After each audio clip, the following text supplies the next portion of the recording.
तो आज की क्लास में हम जावास्क्रिप्ट के बारे में जानेंगे। जावास्क्रिप्ट का एक एग्जांपल हमने लास्ट क्लास में देखा था।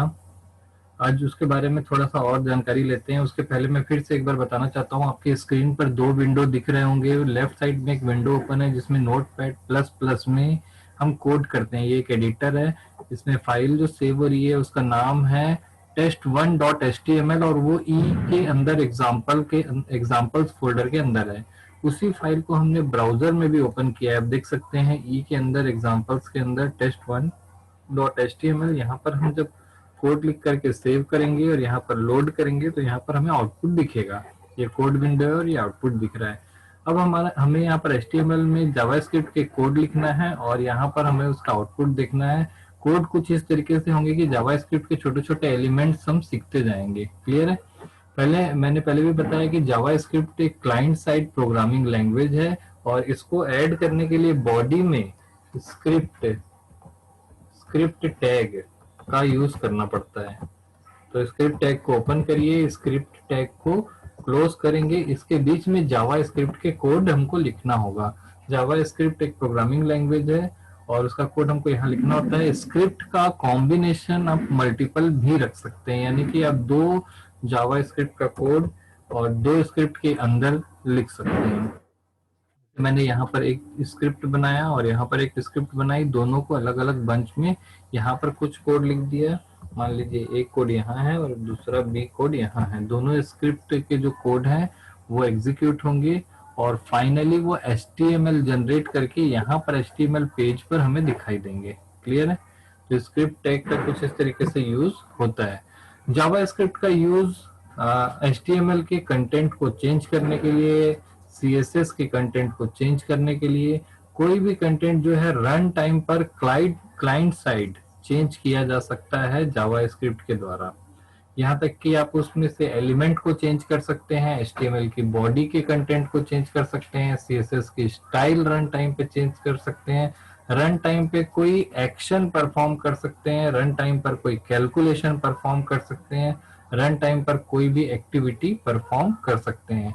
कुल मिला के सारी बातों की एक बात है कि रन टाइम पर कोई भी मैथमेटिकल कैलकुलेशन या प्रोग्रामिंग लॉजिकल टाइप के कैलकुलेशन जो होते हैं उनको आप जावास्क्रिप्ट के द्वारा रन टाइम पर क्लाइंट मशीन पर परफॉर्म कर सकते हैं।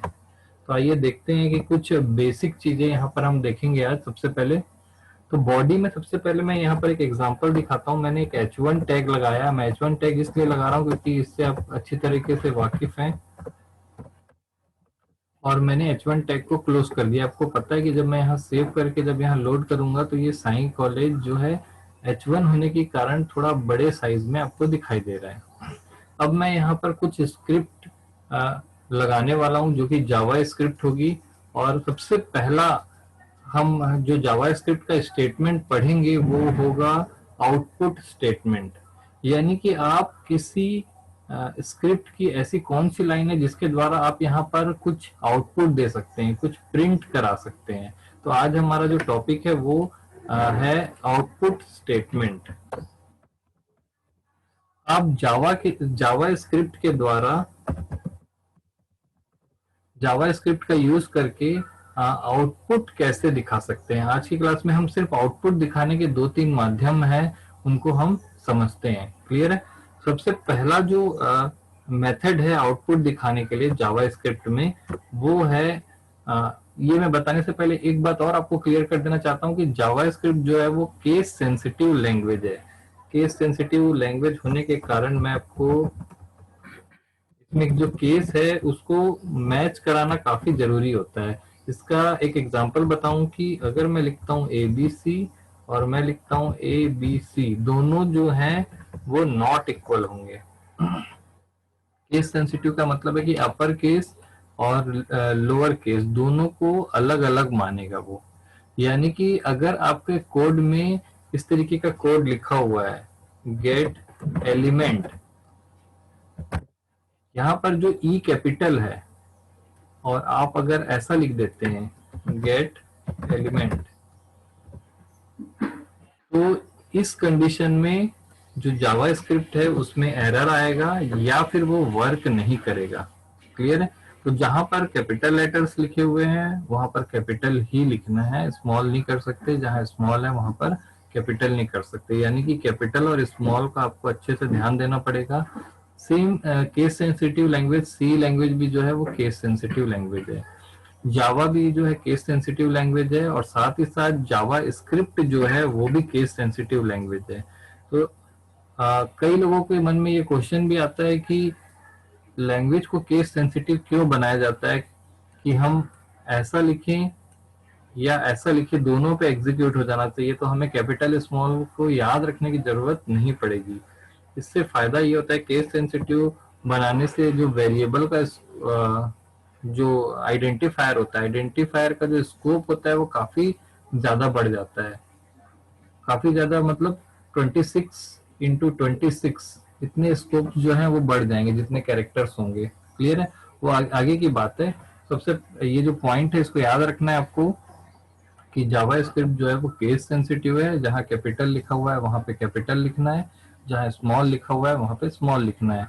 अब इसके कुछ रूल्स भी हैं, वो मैं आगे डिस्कस करूंगा कि कहाँ पर कैपिटल होता है और कहाँ पर स्मॉल होता है, इसके कुछ रूल्स भी हैं जिसको आप आसानी से याद रख सकते हैं और आपको कंफ्यूजन नहीं होगा। आगे देखते हैं, हमारा जो टॉपिक आज का है उसके ऊपर फोकस करते हैं कि जावा स्क्रिप्ट के द्वारा हम आउटपुट कैसे दिखाएंगे। तो सबसे पहला जो माध्यम होता है जावा स्क्रिप्ट में आउटपुट दिखाने का, उसका नाम है, या वो एक फंक्शन है, या वो एक प्रकार से एक वर्किंग मेथड है जावा स्क्रिप्ट का, जिसका नाम है document dot get element by ID. ये जो आपका मेथड है document dot get element ID, इसका मतलब होता है कि यहाँ पर आपको सबसे पहली बात है कि क्या कैपिटल है क्या स्मॉल है, आपको ध्यान रखना है। इसका नियम मैं लास्ट में बताऊंगा कि कब स्मॉल रखना है कब कैपिटल रखना है। डॉक्यूमेंट डॉट का मतलब होता है, डॉट का मतलब होगा आपका का, इसको हिंदी मीनिंग इस तरीके से समझ सकते हो, डॉक्यूमेंट का गेट एलिमेंट। डॉक्यूमेंट में बहुत सारे एलिमेंट होते हैं, जैसे ये एक एलिमेंट है, H1 एलिमेंट है, और आप यहाँ पर 2-3 एलिमेंट रख लीजिए। मान लीजिए मैं यहाँ पर P एलिमेंट रख देता हूँ जिसको पैराग्राफ बोलते हैं। तो आप देखेंगे कि डॉक्यूमेंट में यहाँ पर 2 एलिमेंट आ गए हैं, एक H1 का एलिमेंट है और एक पैराग्राफ का एलिमेंट है। क्लियर है, ये 2 एलिमेंट है। तो इस कोड का मतलब होता है, जो यहाँ पर हमने लिखा कोड अभी, ये जो कोड लिखा इसका मतलब होता है डॉक्यूमेंट का एलिमेंट प्राप्त करिए। यहाँ पर 2 एलिमेंट है, अब दोनों में से कौन सा प्राप्त करना है, बाय आईडी, जिसकी आईडी मैच खाए। जैसे मैं यहाँ पर लिख देता हूँ आईडी, तो यहाँ पर दोनों जो एलिमेंट है इनकी मैं आईडी लिख सकता हूँ। इसका आईडी मैं लिखा, मान लीजिए मैंने लिखा कॉलेज, और इसकी आईडी मैंने लिखी साइन। क्लियर है, तो यहाँ पर 2 एलिमेंट है, पहले एलिमेंट की आईडी है कॉलेज और दूसरे एलिमेंट की आईडी है साइन। ठीक है, तो इन दोनों एलिमेंट में से किसे मुझे सेलेक्ट करना है, किसे एक्टिवेट करना है, उसको मैं यहाँ पर लिख दिया हूँ कि डॉक्यूमेंट का एलिमेंट, इस डॉक्यूमेंट में जितने एलिमेंट है उसमें से एलिमेंट प्राप्त करिए बाई आईडी, आईडी के द्वारा जिसकी आईडी साई है। तो इन दोनों एलिमेंट में से किसकी आईडी साई है, ये पी वाले की, तो ये इसे सेलेक्ट करेगा। अब इसे सेलेक्ट करने के बाद इसमें कौन से एक्शन परफॉर्म करने हैं, तो मैं यहाँ पर लिख सकता हूँ डॉट इनर HTML। इसका इनर HTML का मतलब होता है कि यहाँ पर जो भी कंटेंट लिखा हुआ है उसको वो अपडेट कर देगा, और मैं यहाँ पर उसकी वैल्यू दे सकता हूँ डन। मैंने यहाँ पर वैल्यू दे दी। अब आपको एक कॉम्बिनेशन भी याद रखना है कि जब आप इस तरीके का कॉम्बिनेशन लिखेंगे किसी को कोट करने के लिए, तो हमेशा उस लाइन पर उसी तरीके का कॉम्बिनेशन लिखना है। इसके जगह पर आप ये भी लिख सकते हैं, लेकिन सारे कॉम्बिनेशन वही होने चाहिए, नहीं तो मिस मैचिंग होती है। तो ज्यादा अच्छा है कि आउटर में आप डबल लिखें और इनर में सिंगल लिखें ताकि मिस मैच ना हो। तो यहाँ पर जो मैंने कोड लिखा है document dot get element by ID sign dot inner HTML done, इसका मतलब ये है कि जब भी आप यहाँ पर ये कोड एग्जीक्यूट होगा, तो ये हेलो जो है उसको रिप्लेस करके यहाँ पे डन लिख देगा। लेकिन इसका जो आउटपुट है उसको आपको देखने के लिए रन करना होगा। तो मैं इसको यहाँ पर अगर ऐसा लिख देता हूँ, इस सेम एलिमेंट कॉपी करता हूँ मैं, यहाँ पर मैंने कोड किया है, स्क्रिप्ट टैग लगा रहा हूँ मैं। सबसे पहले इसको आपको स्क्रिप्ट के अंदर ही लिखना होगा क्योंकि ये जावा स्क्रिप्ट का कोड है। ठीक है, अगर स्क्रिप्ट पे नहीं लगाते हैं तो फंक्शन के साथ यूज करना होगा। मैंने उस कोड को यहाँ पर उठाया, कॉपी किया और यहाँ पे पेस्ट कर दिया। सिंपल कोड है, document dot get element by ID. आपको याद रखना है यहाँ पर अगर आप स्पेलिंग मिस्टेक करते हैं या फिर कैपिटल को स्मॉल लिखते हैं तो आपका आउटपुट नहीं आएगा। Get element by ID sign dot inner H T M L equal to done. Clear है? तो इस तरीके से आपने जो कोड लिखा है और इसको हम जब सेव करेंगे तो आप देखेंगे कि जब यहाँ पर हमने लोड किया तो यहाँ पर जो है डन लिखा हुआ आया, ना कि हेलो लिखा हुआ आया। लास्ट क्लास में हमने यहाँ पे ब्लैंक लिखा था, एक्चुअली यहाँ पर हेलो लिखा हुआ आना चाहिए था। लेकिन जब ये पहले हेलो लिखा, उसके बाद जब स्क्रिप्ट रन हुई, स्क्रिप्ट रन होने के बाद यहाँ पर डन लिखा गया हेलो मिट के।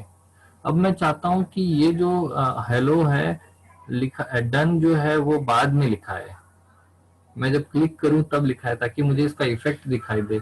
तो मैं इसको स्क्रिप्ट में न लिख करके इन लाइन कॉल कर लेता हूं। इन लाइन कॉल करने के लिए सबसे पहले मैं यहाँ पर, आपको कंफ्यूजन ना हो इसलिए इस कोड को मैं हटा देता हूं। अब आपको देखना है कि इन लाइन कॉलिंग कैसे करते हैं। तो मैं यहाँ पर बटन क्रिएट करता हूँ, button type equal to button. मैंने यहाँ पे एक बटन बनाया। आपको पता है कि बटन बनाया जा सकता है, आपने पहले भी पढ़ा है।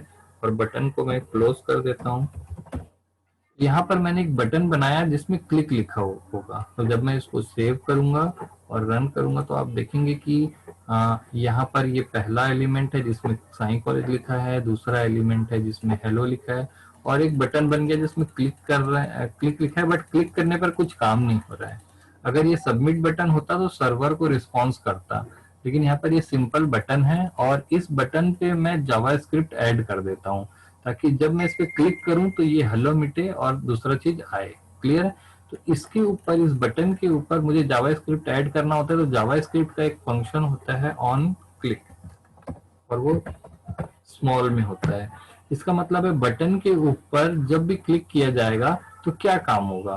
तो क्या काम होगा, मैं चाहता हूं बटन के ऊपर जब भी क्लिक हो तो वो ये वाला काम कर दे, यानी कि डॉक्यूमेंट में से उसको सेलेक्ट करे, पूरे HTML डॉक्यूमेंट में से उस एलिमेंट को सेलेक्ट करे जिसकी आईडी साई है, और वहां पर जा करके वो डन लिख दे। क्लियर है? तो मैंने इसको कॉपी किया। कॉपी करने के बाद यहाँ पर सिंपल आप इसको पेस्ट कर दीजिए। पेस्ट करने के लिए आपको इसको डबल कोट के अंदर रखना पड़ेगा, इसीलिए मैंने बोला था कि डबल कोट और सिंगल कोट का ध्यान रखिए। तो आप देखेंगे कि ऑन क्लिक के बाद मैंने डबल कोट ओपन किया और same statement document dot get element by ID. अब यहाँ पर ये छोटा मैंने सिंगल कोट इसलिए लगाया है क्योंकि अगर आप यहाँ पे डबल कोट लगा देते तो ये वाला डबल कोट स्टार्टिंग और यहाँ पर ही एंड हो जाता, फिर आगे का एग्जीक्यूशन नहीं हो पाता। इसलिए उसको मिसमैच ना हो, यहाँ पर आप सिंगल लगाइए ताकि इसको पता चले कि ये जो चीज है वो इसके आगे भी चल रही है। तो देखिए यहाँ पे सिंगल चालू, सिंगल खत्म, और यहाँ पर आके वो खत्म हो रहा है। क्लिक है? तो इस तरीके से मैंने ये जावा स्क्रिप्ट का कोड जो है ऑन क्लिक इवेंट पर लगा दिया है बटन पर। अब जब मैं इसको सेव करूंगा, ये इन लाइन जावा स्क्रिप्ट कहलाएगा, लाइन पर ही रखा है, जैसे आपने CSS के बारे में देखा था वैसे ही है ये। अब अगर मैं यहाँ पर आपका आउटपुट देखूं और लोड करूं इसको, तो देख रहे हैं आप कि जब मैं इस पर क्लिक कर रहा हूँ, फिर से मैं लोड करता हूँ, स्टार्टिंग में ये हेलो लिखा हुआ है, और जब भी मैं इसके ऊपर क्लिक करूंगा तो हेलो मिट करके डन लिखा जाएगा। देखिए मैं क्लिक किया तो यहाँ पे क्या हो गया, डन लिखा गया। मैं चाहता हूँ कि जब मैं यहाँ पे क्लिक करूँ तो साई कॉलेज वाला मिट करके यहाँ पे डन लिखा है। तो मुझे क्या करना होगा, यहाँ पर गेट एलिमेंट बाई आईडी में मैंने साई लिखा है क्योंकि इसकी आईडी साई है जहां पर हेलो लिखा था, इसलिए इसको चेंज हो गया। मैं अगर आईडी को यहाँ पर कॉलेज कर देता हूँ, आप देखेंगे कि कौन सा एलिमेंट है जिसकी आईडी जो है वो कॉलेज है, ये वाला। क्लियर है? तो उसको अपडेट करेगा ये। अब मैं इसको सेव करता हूँ। सेव करने के बाद जब मैं इसका आउटपुट देखूंगा और इसको लोड करते हैं हम लोग, तो हम देखेंगे साई कॉलेज लिखा है और हेलो लिखा है। जब मैं क्लिक करूंगा यहाँ पर, तो जो साई कॉलेज था उसको चेंज किया उसने। तो मेरे बताने का जो मकसद था वो ये था कि ये जो स्टेटमेंट हम लिख रहे हैं, आउटपुट स्टेटमेंट, इसका मतलब होता है कि पूरे HTML में से उस एलिमेंट को आप सेलेक्ट करिए जिसकी आईडी जो है वो साइन है। अब आपको यहाँ पर ये ध्यान रखना है कि दो की आईडी सेम ना हो, नहीं तो प्रॉब्लम क्रिएट होगी। तो उसका जो इनर HTML है उसमें डन लिख दीजिए। क्लियर है? अब अगला चीज, जो दूसरा स्टेटमेंट है जिसके द्वारा हम आउटपुट दिखा सकते हैं, उसका नाम है डॉक्यूमेंट डॉट राइट। ये एक फंक्शन है जावा स्क्रिप्ट का जिसके द्वारा आप क्या कर सकते हो, कोई आउटपुट को दिखा सकते हैं। दोनों मेथड है, ये मेथड भी काम करता है, ये मेथड भी काम करता है। दोनों का अलग अलग रोल है, अलग अलग प्लेस पे दोनों अच्छी तरीके से काम करते हैं। तो अब हम दूसरे मेथड की बात करते हैं। अगर मुझे कुछ आउटपुट दिखाना है तो मैं यहाँ पर सेम वही काम कर सकता हूँ जैसा मैंने यहाँ पे किया था।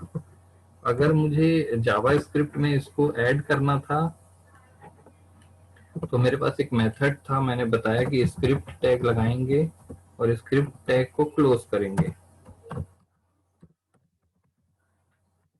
और उसके अंदर हम ये लिख सकते हैं। क्लियर है? तो ये किसी एलिमेंट को चेंज करता है, पहले यहाँ एलिमेंट बनाना पड़ेगा और उसको फिर वो चेंज करता है। तो डॉक्यूमेंट और गेट एलिमेंट आईडी में आपको एक बाउंडेशन है कि वो एलिमेंट पहले से होना चाहिए विथ आईडी। क्लियर है? तो इसको जब मैं रन करूंगा तो आप देखेंगे कि इस तरीके से यहाँ पर आपको दिखाई देगा। अगला अगर हम देखते हैं, इसमें डॉक्यूमेंट और गेट एलिमेंट आईडी को हम रिमूव कर देते हैं और यहाँ पर लिखते हैं डॉक्यूमेंट डॉट राइट।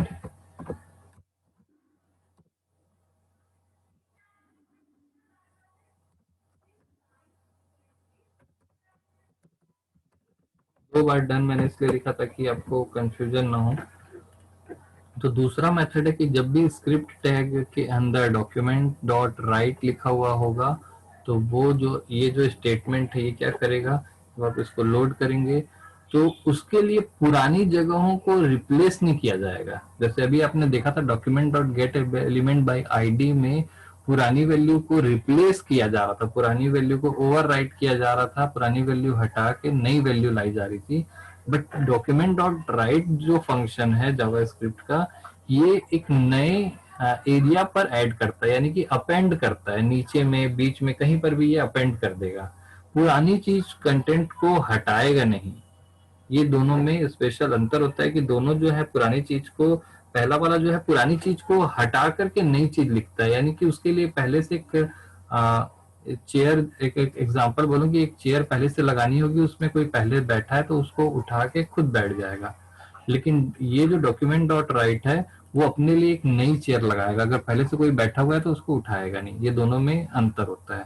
तो दोनों में दोनों तरीके की रिक्वायरमेंट हमको होती है कि पुराने को हटा के नया लिखना या नई चीज को ऐड करना। तो उस हिसाब से दोनों को आप अपनी अपनी जगहों पर दोनों फंक्शन को आप यूज कर सकते हैं। क्लियर है? तीसरा और इम्पोर्टेंट मेथड है, ये आपने कई बार देखा भी होगा कि किस तरीके से हम आउटपुट देते हैं। इसका नाम है, तीसरा मेथड जो है इसका नाम है विंडो डॉट अलर्ट। ये तीसरा फंक्शन है जावा स्क्रिप्ट का, विंडो डॉट अलर्ट। ये एक फंक्शन है जो ये डॉक्यूमेंट नाम का जो क्लास है उसके अंदर है और ये विंडो नाम की जो क्लास है उसके अंदर है। लेकिन आपको एक ऑप्शन बता देता हूँ कि विंडो जो क्लास होती है ये ऑप्शनल होती है, यानी विंडो डॉट अलर्ट लिखे या अलर्ट लिखे दोनों ही एग्जीक्यूट हो जाएगा। क्योंकि ये जो विंडो जो क्लास होती है ये आपकी बाय डिफॉल्ट इसमें इंक्लूडेड रहती है। तो आप या तो ये कोड लिखिए विंडो डॉट अलर्ट या फिर सीधा अलर्ट लिखिए, दोनों चल जाएगा। तो अभी फिलहाल हम विंडो डॉट अलर्ट लिखते हैं ताकि आपको पता भी होना चाहिए कि अलर्ट विंडो के अंदर है। तो मैं सीधा विंडो डॉट अलर्ट में यहाँ पर लिख देता हूँ, या तो सिंगल में लिखिए या डबल में। हेलो, मैंने लिखा हेलो हाउ आर यू, और ये विंडो डॉट अलर्ट के सेम इस कोड को मैं कॉपी करूंगा और मैं यहाँ पर स्क्रिप्ट टैग के अंदर जो लिखा हुआ है यहाँ पर इसको मिटा करके यहाँ पर पेस्ट कर दूंगा, क्योंकि ये जावास्क्रिप्ट के कोड है तो आपको इसको लिखने के दो ही ऑप्शन है, मतलब मैक्सिमम दो ही ऑप्शन लोग ज्यादा यूज करते हैं। यहाँ पर आप या तो स्क्रिप्ट टैग के अंदर लिखिए या ऑन क्लिक इवेंट के थ्रू लिखिए इन लाइन। तो मैंने पहले स्क्रिप्ट के अंदर लिखा है। तो ऐसा लिखने से क्या होगा, अलर्ट के बारे में मैं बता दूं, अलर्ट एक स्पेशल बॉक्स होता है जो आपको कुछ मैसेज या वार्निंग जो है वो अलर्ट करता है, अलर्ट इसीलिए उसका नाम रखा गया है। तो आप जब इस पेज में मैं लिखूंगा, जैसे ही मैं लोड करूंगा तो अलर्ट ऑटोमेटिक यहाँ पे डिस्प्ले हो जाएगा, क्योंकि यहाँ पर ऑन क्लिक नहीं लगा हुआ है। तो जैसे ही मैं यहाँ पे लोड करता हूँ, देखिए मैं इसको फुल स्क्रीन में दिखाना चाहूंगा। मैं यहाँ पर लोड करूंगा तो देखिए यहाँ पर ये पेज लोड होते ही यहाँ पर देखिए ये घूम रहा है और ये अलर्ट डिस्प्ले हुआ है। आप देखिए अलर्ट जावास्क्रिप्ट का कोड जो है वो रन हो रहा है, और अलर्ट तब तक स्क्रीन पर प्रॉम्प्ट करते रहता है जब तक आप उसको अलाउ नहीं करते। यहाँ पर मैं ओके नहीं करूंगा। ऐसा मैसेज आपने कई बार देखा होगा, इनवैलिड रोल नंबर, इस तरीके का मैसेज आते हैं, इसको अलर्ट बोलते हैं, और ये एक आउटपुट दिखाने का माध्यम होता है। और अलर्ट जब तक सामने में डिस्प्ले होता है, पीछे के कंटेंट जो है वो ब्लॉक्ड होते हैं। जब मैं इसको ओके करूंगा उसके बाद पेज लोड होगा। यानी कि अलर्ट वाले में अगर आप कुछ गलती कर देते हैं तो पेज लोड होने से रुक जाएगा, इसलिए जावास्क्रिप्ट में अगर कोई गलती होती है तो पेज लोड होने में दिक्कत भी होती है। अब मैं चाहता हूं कि किसी बटन पे क्लिक करने पर अलर्ट हो, तो मैं सबसे पहले आपको ये मिटा देता हूं और सेम हम एक बटन बनाते हैं जैसे अभी बनाया था हमने। मैं यहाँ पे बनाया बटन इक्वल टू सबमिट ना करके हम बटन ही बना देते हैं, बटन। और इसका यहाँ पर हम लिखते हैं क्लिक, सिंपल क्लिक लिख देते हैं, बटन को बंद कर देते हैं। ठीक है, अब ये आपका बटन बन गया है। अब मैं जब सेव कर रहा हूँ और रन कर रहा हूँ तो देखिए यहाँ पर एक बटन बन गया, लेकिन ये काम नहीं कर रहा है। इसको मुझे काम कराना है तो मुझे क्या करना पड़ेगा, यहाँ पे ऑन क्लिक, ऑन क्लिक में डबल कोड के अंदर, अभी इसके अंदर मुझे ये वाला कोड लिखना है। तो मैं यहाँ पे गया और सेम इसको मैंने कॉपी कर लिया और चुपचाप यहाँ पे रखा और पेस्ट कर दिया। देखिए कुछ भी नहीं किया मैंने, सिंपल पेस्ट कर दिया है। बड़ा करके दिखा देता हूँ, button type equal to button, on click window dot alert how are you, फिर यहाँ पर बटन को बंद हुआ और ये सिंपल सी चीज है, उसी को उठा के मैंने यहाँ पर रख दिया। अब जब मैं यहाँ पर इसको लोड करने वाला हूँ, देखिए HTML लोड हो गया है फिर से, और यहाँ पर जब बटन बना हुआ है, जब मैं इसमें क्लिक करूंगा तो यहाँ पर अलर्ट आ रहा है, यानी कि इस बटन पे क्लिक करने पर ये देखिए ये अलर्ट डिस्प्ले हो रहा है। उसके बाद ये देखिए पीछे वाला जो कंटेंट है वो ब्लॉक्ड है अभी। तो आपने आज की क्लास में ये देखा कि हम जावा स्क्रिप्ट के थ्रू आउटपुट तीन तरीके से दिखा सकते हैं। मैक्सिमम ये तीन तरीके ही यूज किए जाते हैं सबसे ज्यादा, तीनों का अलग अलग तरीके से यूज किया जाता है। अगर आपको पुराने एलिमेंट को हटा के नया एलिमेंट लगाना है तो ये वाला जो तरीका है वो सबसे बेस्ट होगा। कोई चीज नई चीज ऐड करनी है तो ये चीज सबसे बेस्ट होगा। और आप पीछे के कंटेंट को ब्लॉक करके स्पेशल वार्निंग करके वार्निंग देते हुए मैसेज देना चाहते हैं तो ये तरीका सबसे बेस्ट होगा। उस पीछे का कंटेंट पूरी तरीके से ब्लॉक हो जाएगा जब तक सामने वाला मैसेज को पढ़ के ओके ना करे। तो आज की क्लास में हमने आउटपुट दिखाने के तीन तरीके देखे। इस चीज में अगर आप किसी को कोई डाउट है तो आप लोग पूछ सकते हैं।